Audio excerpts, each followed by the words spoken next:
ஓய்வு பெற்ற ஊழியர்களுக்கு நிறைய பிரச்சனை இருக்கிறது. என்ன கஷ்டம்னா இந்த ஓய்வு பெற்ற தொழிலாளர்களுக்கான பல அமைப்புகள் இருக்கின்றது. கடந்த காலத்திலே பல்வேறு விதமான போராட்டங்களும் நடந்துச்சு. ஆனால் குறிப்பாக டிஏ பிரச்சனை அடிப்படையான பிரச்சனையா என்றால் அடிப்படையான பிரச்சனை.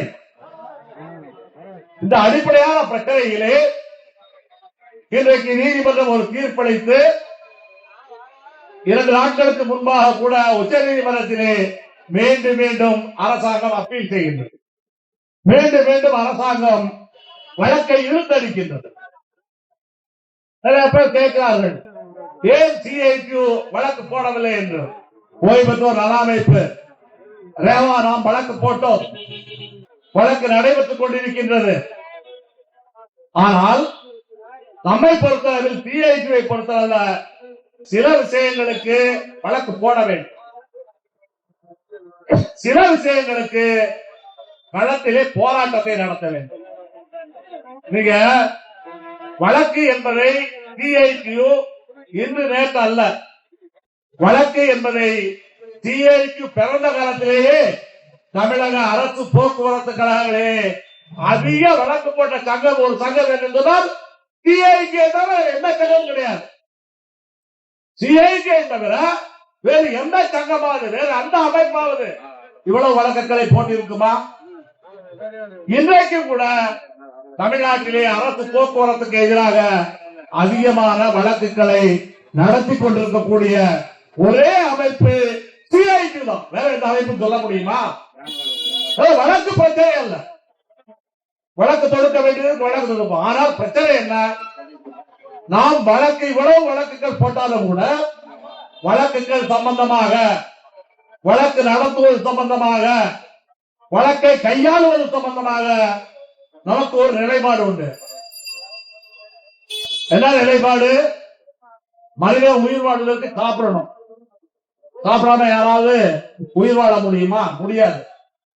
அப்படி சாப்பிடும் போது ஏதாவது உடம்பு சரியில்லாம இருந்தா என்ன சாப்பிடலாம்?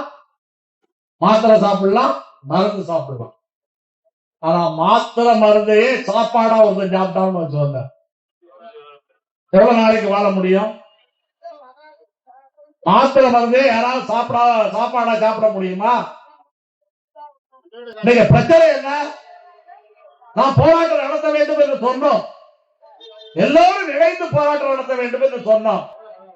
ஒண்ணு இல்லங்க, 1.25 லட்சம் பணியிலே உள்ள தொழிலாளிகள், 1 லட்சம் ஓய்வு பெற்ற ஊழியர்கள் ஒரு நாள் ரோட்ல இருந்து நிப்பாட்டினா பிரச்சனை தீருமா? ஒரு நாள் எல்லாரும் ரோட்டுக்கு வந்தா என்ன ஆகும்?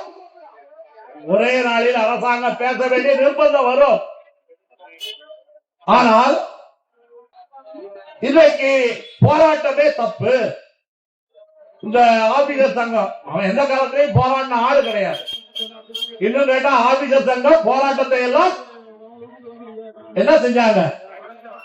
காட்டி கொடுத்தது மட்டுமல்ல, போராட்டத்தை முறியடிப்பதுதான் அவர்கள் வாழ்நாள் படியே. இப்ப நடந்த இந்த காத்திருப்பு போராட்டத்திலே கூட பல நூற்றுக்கணக்கான ஊழியர்களுக்கு ஆப்ஷன் போட்ட அதிகாரிகள் உண்டு. ஆப்ஷன் போட்ட அதிகாரிகள் அதிகாரிகளை பொறுத்தளவில் அவர்கள் போராட்டம் என்றால் பக்கத்துல வரமாட்டாங்க. என்ன கஷ்டம்னா நம்முடைய தொழிலாளி கொஞ்சம் பேரு யாரெல்லாம் வாழ்க்கை பூரா உன்னைய இவ்வளவு நிலைமைக்கு ஆளாக்குறானோ அந்த அதிகாரி பின்னாடி கொஞ்சம் தொழிலாளி போய் நிக்கிறான். அவர் சர்வீஸ்ல இருக்கும் போது அப்படி போறவங்க பூரா யாரு? போன ஆள் பூரா போராடினாளா? போராடல சர்வீஸ தியாகம் பண்ணாளா? ஓடியில இருந்தாளு, லைட் ஊட்டி பார்த்தாளு, இல்லாட்டி போராட்டங்களின் போது நிர்வாகத்துக்கு சாதகமான இருந்த ஆட்கள் அதிகாரிகளை நம்பி போகின்றார்கள். போறதை பற்றி நமக்கு பிரச்சனை என்ன? நீங்க இந்த நமக்கு டிஏ பிரச்சனை மட்டுமல்ல, நிறைய பிரச்சனை இருக்கின்றது. ஆனால் இந்த சங்கங்கள் எல்லாம் ஓய்வு பெற்ற ஊழியர்கள் மத்தியிலே என்ன ஒரு தோற்றத்தை ஏற்படுத்தி விட்டார்கள்?